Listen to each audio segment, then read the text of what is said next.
Ambassador Krell of the Galactic Council flinched as the human delegation entered the Grand Chamber. Though they wore no visible weapons, a requirement for all council attendees, he couldn't help the instinctive fear that rippled through his secondary nervous system. His aide, Mox, leaned closer. "They look so harmless," Mox whispered, 4 eyes blinking in sequence. "Why does High Command classify them as threat level Alpha?" Krell's skin rippled with warning patterns. "Because appearances deceive. Those creatures evolved on a death world with 1.3 standard gravity. Their endoskeletons are reinforced with calcium deposits harder than our best combat exoskeletons. The human representatives, 3 males and 2 females, moved with casual grace through the chamber, seemingly unbothered by the lighter gravity that made most visitor species awkward and clumsy. The lead human, called Jack, smiled at various delegates. Many instinctively retreated. "Look at their dental structure," Krell continued. "They're omnivores with predator ancestry, and their muscle density? Triple that of a Thraxian warbeast." The Grand Arbiter, a gelatinous mollusk from the methane seas of Titan, pulsed with formal colors of welcome. "The Council recognizes the Earth delegation. We understand you wish to petition for membership status?" Jack stepped forward. His voice was deeper than most species found comfortable, but he modulated it carefully. "We do, Honored Arbiter. Humanity is ready to join the galactic community." From across the chamber, Admiral Vok of the militant Draconid Confederation hissed loudly. "Objection! These creatures come from an unregulated zone. Their combat capabilities are too dangerous." "We come in peace," Jack said, spreading his hands, in what humans called a gesture of goodwill. Several security drones shifted position nervously. Vok's scales bristled. They can accelerate to full speed in milliseconds. Their visual processing allows them to track moving objects at speeds our best pilots struggle with. And their reaction time is merely an adaptation to our environment, Jack interrupted calmly. "Just as your heat resistance evolved for your sun's radiation." Krell watched as the human female named Lisa placed a calming hand on Jack's arm, a gesture that seemed innocuous, but demonstrated the remarkable fine motor control humans possessed. Their ability to precisely modulate force from a gentle touch to bone-crushing strength was terrifying. "The humans have no natural weapons," offered Representative Zinn of the Arcturian Alliance. "No claws, minimal teeth, no venom." Krell suppressed a nervous chirp. If only they knew. Humans didn't need natural weapons. Their entire bodies were weapons. From their dense musculature to their incredible stamina, they could run for hours without stopping. Their wounds healed at rates that bordered on regeneration, and their adaptability. Evolution had shaped them into perfect survival machines. But most terrifying of all was their intelligence, paired with that predatory cunning. Humans didn't just fight. They strategized, improvised, and overcame obstacles with frightening creativity. The universe had never seen their like before. The council chamber hummed with nervous energy as the debate continued. Watching the humans stand there, patient and seemingly docile, Krell couldn't shake one chilling thought. These creatures, with their deceptively fragile appearance, might well be the deadliest beings in the galaxy. Even completely unarmed, the council session broke for recess after 3 tense hours of debate. Krell retreated to the diplomatic lounge where species from across the galaxy mingled in uneasy alliances. He found himself gravitating toward a corner where Admiral Vok was addressing a group of military officials. "Their planet is 70% covered in water, yet they aren't aquatic," Vok was saying, mandibles clicking rapidly. "They learn to swim, to cross an environment fatal to their respiratory systems, for recreation." A Centaurian general's eye stalks quivered. "Surely that's exaggeration." "I wish," Vok hissed. "Their children are taught to swim before they can even speak properly. They dive into water for pleasure. They hold competitions to see who can hold their breath longest." Krell joined the group, his curiosity overcoming caution. "My research shows they deliberately expose themselves to extreme environments for entertainment. They call it sports or adventure." The lounge door slid open, and conversations halted as Jack and Lisa entered. They moved toward the refreshment area, seemingly oblivious to the effect their presence had on the room. "Watch this," Vok murmured, then raised his voice. Human Jack. Is it true your species climbs frozen mountains without breathing assistance? Jack smiled as he selected a protein cube. Mount Everest? Yes, though we do use oxygen tanks at extreme altitudes. Not everyone. Some. Climbers prefer the challenge without them. The military officials exchanged horrified glances. The concept of deliberately making survival more difficult was alien to most galactic species, who evolved to minimize risk at all costs. Lisa approached with a drink. We're curious about something. Why does everyone seem so cautious around us? We've followed all diplomatic protocols. Krell's skin flushed involuntarily with his species' expression of incredulity. Your species survived multiple extinction-level events. You thrive in radiation levels that would sterilize most worlds. Your tolerance for pain alone is— Oh, that, Lisa said, waving dismissively. We're just highly adaptable. Every species has their strengths. You don't understand, Vok interjected. Your adaptability is terrifying. You deliberately expose yourselves to toxins, alcohol, caffeine, capsaicin, to build tolerance. You intentionally damage muscle tissue through exercise to make it grow back stronger. That's just biology, Jack replied, sipping his drink. A Thelicosan diplomat who had been quietly listening spoke up. Is it true that human bones, when broken and healed, become stronger at the fracture point? Usually, yes, Lisa answered. The diplomat's tendrils coiled tightly in distress. Your bodies learn from damage. You evolve within a single lifetime. Krell noticed how the humans moved, smooth, efficient, always balanced. Even standing still, they seemed poised for action. Their eyes constantly scanned the room, their brains processing countless details simultaneously, analyzing threats and opportunities with predatory efficiency. Later, as Krell walked back to the council chamber, he overheard two humans talking, quietly around a corner. They're afraid of us, Jack was saying. All because we can run long distances and lift heavy things. Lisa's voice was thoughtful. Can you blame them? Most species evolved toward specialization. We're generalists. We can adapt to almost anything. To them, that's not just unusual. It's dangerous. We're not the strongest, fastest, or most technologically advanced species here. No, Lisa replied, but we might be the most unpredictable. And in evolution, unpredictability is often the deadliest trait of all. The emergency alarms shrieked through the station as Krell stumbled into the evacuation pod. The council session had dissolved into chaos when the Redulian separatists breached security. Now, atmospheric warnings flashed red across every screen and the artificial gravity fluctuated wildly.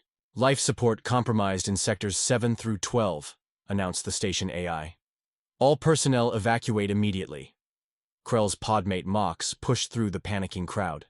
The human delegation, they're trapped in the North Quadrant. The separatists targeted their quarters specifically. A cold fear washed over Krell. Despite his misgivings about humans, the thought of them being targeted for assassination was disturbing.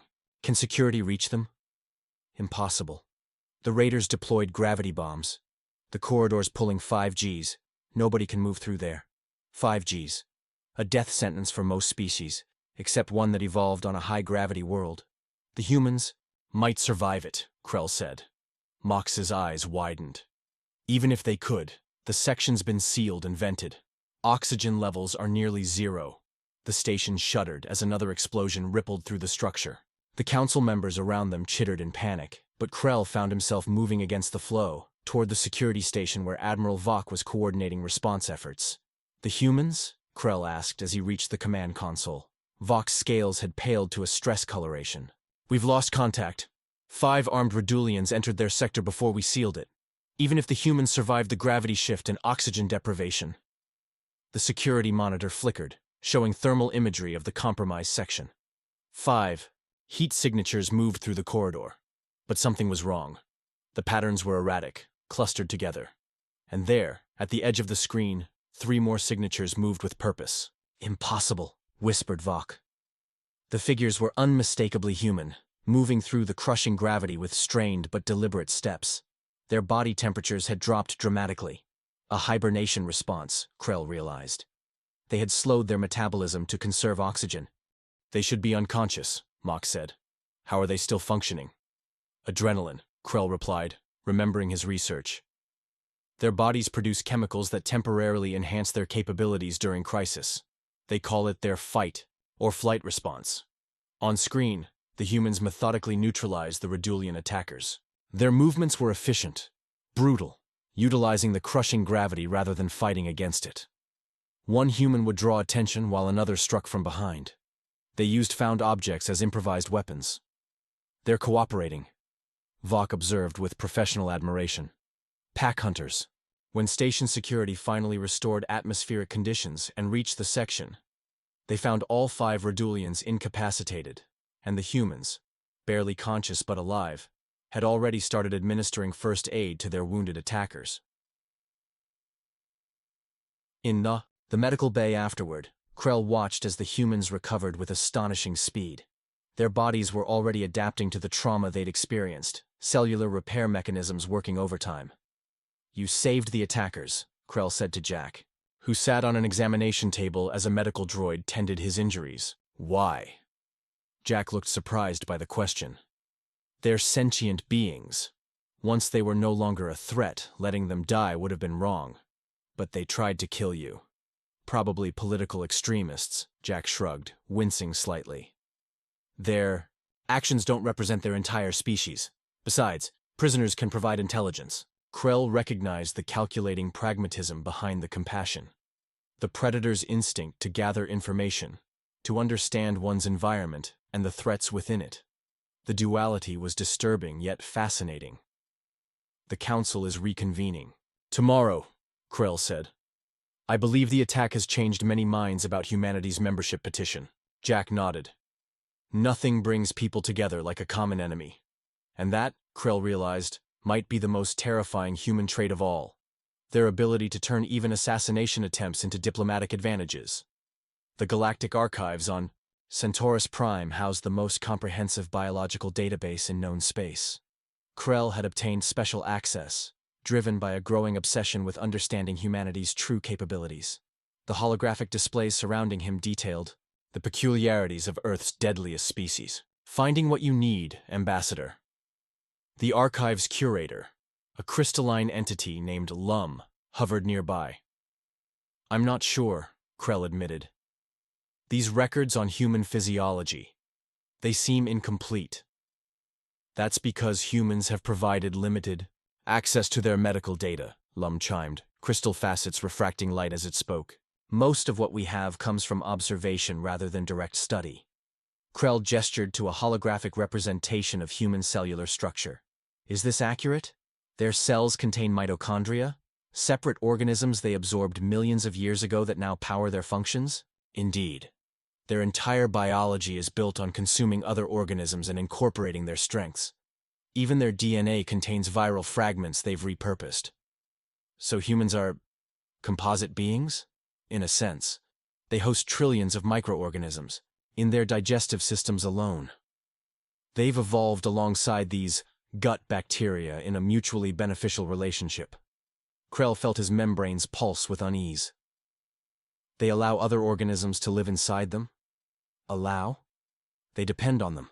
Without these microbes, humans would suffer numerous health problems. The archive door slid open, and Krell froze as Lisa entered, accompanied by a council scientific liaison. She noticed him immediately.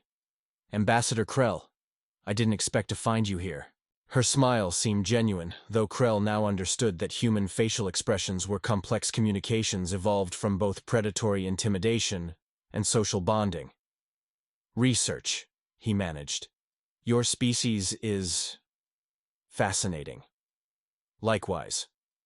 I was just explaining to Dr. Thune how humans have mapped the neurological basis of consciousness. The scientific liaison, a gaunt telepathic Vespin, bobbed excitedly. The humans understand their own brain functions extensively. They can even alter consciousness through meditation techniques. Lisa approached the holographic display Krell had been studying. Looking into our immune system? Yes, Krell admitted. Is it true your bodies maintain armies of specialized cells that remember every pathogen they encounter? Memory T-cells, yes. Once we fight off an infection, those cells remember how to combat it if we encounter it again. And vaccines deliberately expose you to weakened pathogens to train these cellular armies? Lisa nodded. We've eradicated many diseases that way. The concept was martial in its elegance, treating the body as a battlefield, training cellular soldiers through controlled exposure to the enemy. Most species in the galaxy relied on genetic resistance or avoidance. Humans actively sought to confront and overcome biological threats. Later, in the archive's central chamber, Krell discovered records of human medical practices that disturbed him profoundly. Surgical procedures where they deliberately cut open bodies to remove or repair organs. Transplantation, taking organs from one human and implanting them in another. Blood transfusions, bone marrow transfers. Their medical philosophy is aggressive, Lum observed, hovering beside him. When something breaks, they don't accept it. They fix it, replace it, or teach the body to compensate. They've mechanized biological processes, Krell murmured. They treat their bodies like machines to be optimized.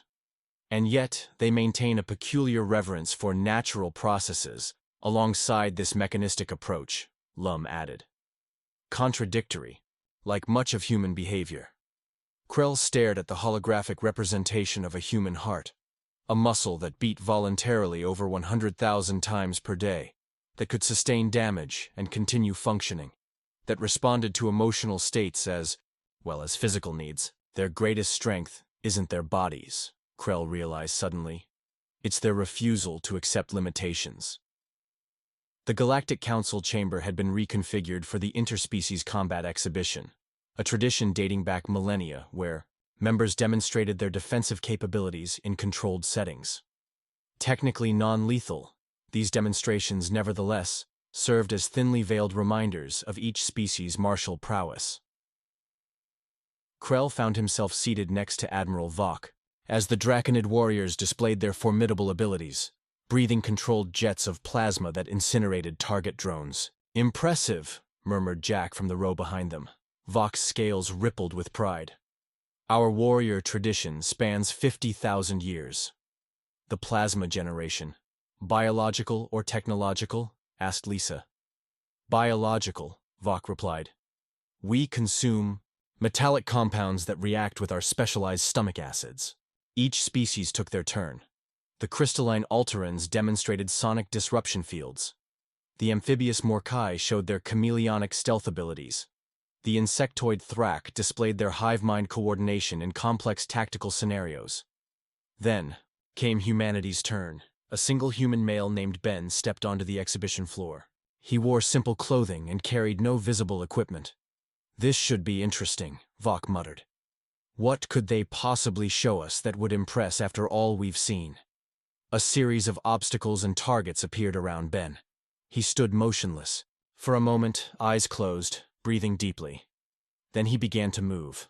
What followed was unlike anything the Council had witnessed. Ben didn't showcase overwhelming force or exotic biological weapons. Instead, he demonstrated adaptability. He climbed vertical surfaces using only friction and body tension. He contorted his body through openings seemingly too small to accommodate him. He used the environment itself as both weapon and shield.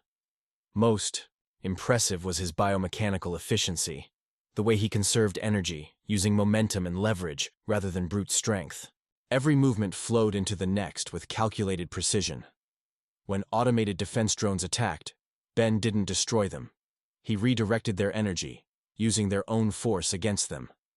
The combat style was ancient, Krell learned later, called martial arts, fighting techniques humans had developed when they had only their bodies as weapons. They're not showing off weapons, Mox whispered. They're showing off problem-solving. After the demonstration, the council reception buzzed with discussion. Species that had initially dismissed humans as physically unimpressive now viewed them with new caution. You could have shown us your projectile weapons or explosive devices, Krell said when he found Jack at the refreshment table. Why choose unarmed combat? We wanted to emphasize peaceful integration, Jack replied. And honestly, our technology isn't our greatest strength. Other species have more advanced weapons. But our adaptability, that's uniquely human. Across the room, Ben was explaining something to a group of fascinated delegates. He's describing how humans invented thousands of different fighting styles, Lisa explained, joining them, each optimized for different environments and situations. You evolved to fight each other, Krell realized. Your greatest predators were always yourselves. Jack nodded solemnly. Our history is filled with conflict. But that same competitive drive pushed us to explore, innovate, and ultimately reach for the stars. Later, as the reception concluded, Krell overheard Admiral Vox speaking with his military attaché. Their lack of natural weapons forced them to weaponize their environment, the Admiral was saying. They don't have claws, so they invented blades. No venom, so they created poisons. No wings, so they built flying machines. Then we should be grateful they're seeking peaceful relations, the attaché replied. Vox's scales darkened. Yes, because a species that evolved to compensate for every weakness, that turns disadvantages into strengths. What happens when such a species is backed into a corner? Krell pondered this as he watched the humans mingling easily among alien dignitaries. They were consciously making themselves smaller, moving more slowly, modulating their voices, all to appear less threatening. Yet paradoxically, this careful self-control only emphasized how dangerous they could be if they chose otherwise. The deadliest predators, after all, were those who knew when not to reveal their true nature. The observation deck of the Galactic Council Station offered a panoramic view of the stellar nursery beyond, a swirling mass of gas and cosmic dust where new stars were being born. Krell found Lisa there, gazing into the cosmic spectacle. Your species has a curious obsession with dangerous environments, he said by way of greeting. Lisa smiled without looking away from the viewport. Is appreciating stellar formation considered dangerous? No, but your frequent visits to the zero-gravity sections and your requests to spacewalk certainly qualify. Ah, she turned to face him. We're explorers by nature. New experiences are intoxicating for us. The choice of word wasn't lost on Krell. Like your recreational consumption of ethanol? Another toxin you've built tolerance for, Lisa laughed. You've been studying us quite thoroughly. Professional interest. The council votes tomorrow on your membership petition. They stood in companionable silence for a moment, watching as stellar winds sculpted the nebula into fantastic shapes. A maintenance drone drifted past outside, its manipulator arms delicately adjusting communication arrays. What I find most disturbing about humans, Krell finally said, is your willingness to ignore self-preservation instincts. Explain? You deliberately seek out dangerous situations. You override pain signals. You sacrifice individual survival for group benefit. No rational species behaves this way. Lisa considered this. Have you studied Earth's extremophile organisms? Creatures that live in volcanic vents, acidic lakes, radioactive environments? I'm familiar with the concept. Humans aren't technically extremophiles, but we share something with them. Adaptability to conditions that should kill us.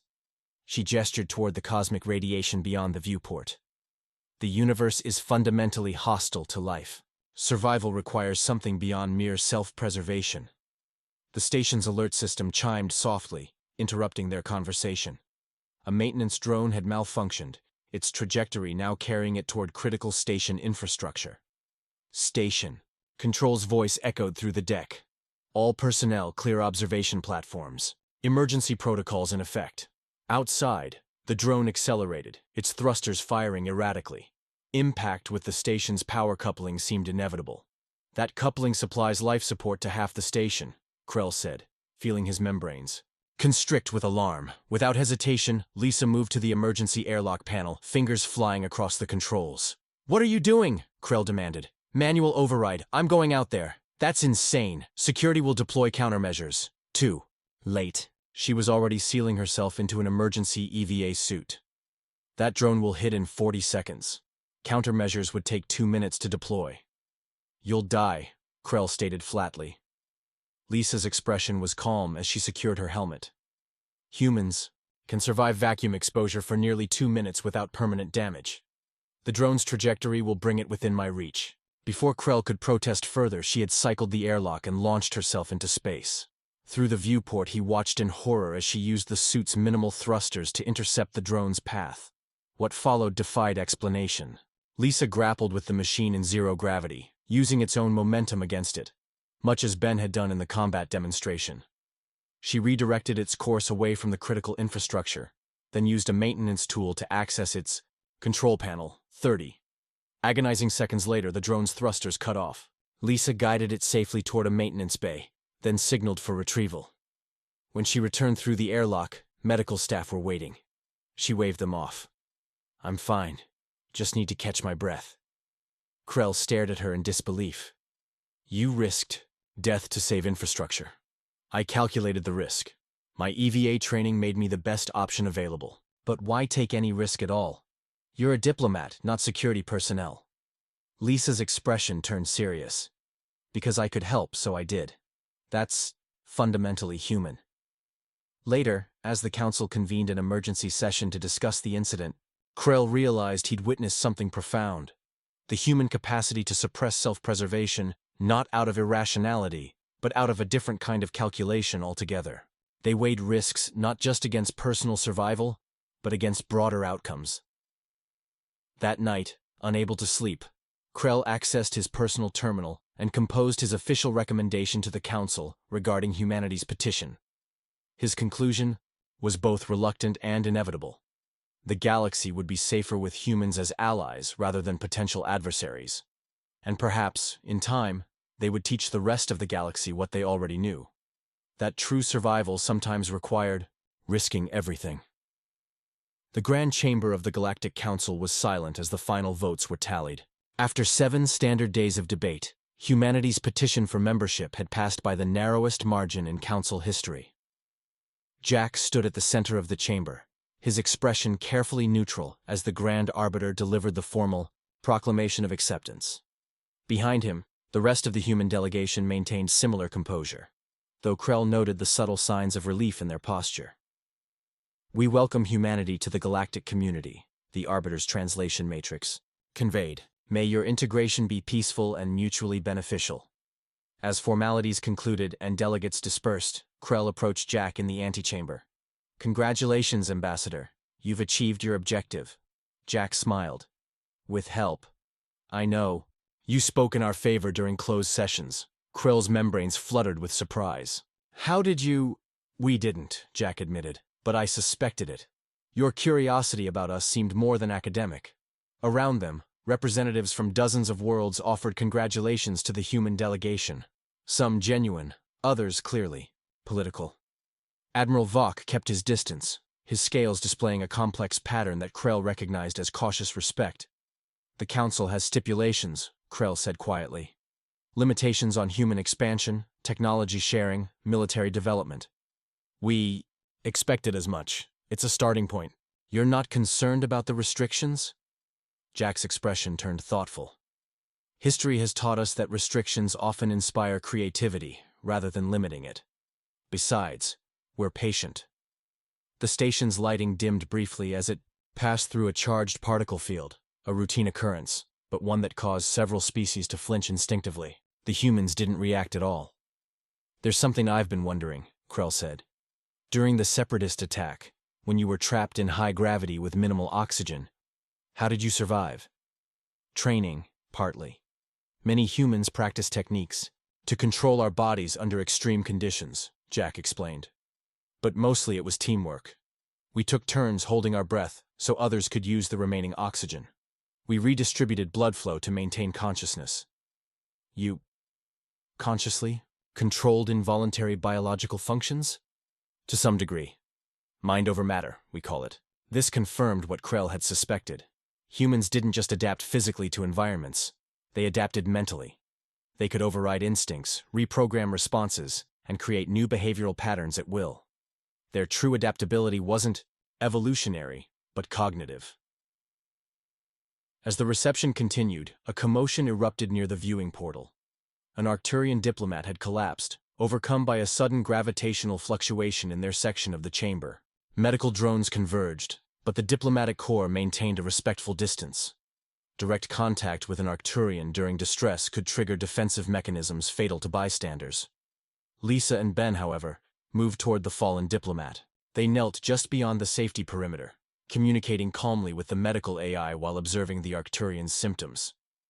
"Your cardiac equivalent is arrhythmic," Lisa told the diplomat. "The gravitational shift disrupted your electromagnetic field." The Arcturian's translator crackled with distress patterns. The medical drones hesitated, their programming insufficient for the unusual situation. Lisa looked at Ben, who nodded and removed his ceremonial council pin.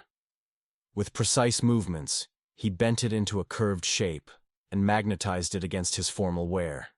He placed it on the floor and pushed it toward the Arcturian with a stylus.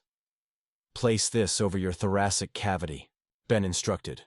"The magnetic field should help stabilize your internal current until medical can safely transport you." The improvised device worked. Within moments, the Arcturian's distress patterns normalized, and medical personnel were able to safely intervene. "How did you know that would work?" Krell asked afterward. "I studied xenobiology before becoming a diplomat," Lisa explained. Arcturians are essentially electromagnetic beings in physical form. Their biological processes rely on current regulation. And the magnetized pin? Basic physics, Ben shrugged. Sometimes the simplest solutions are best.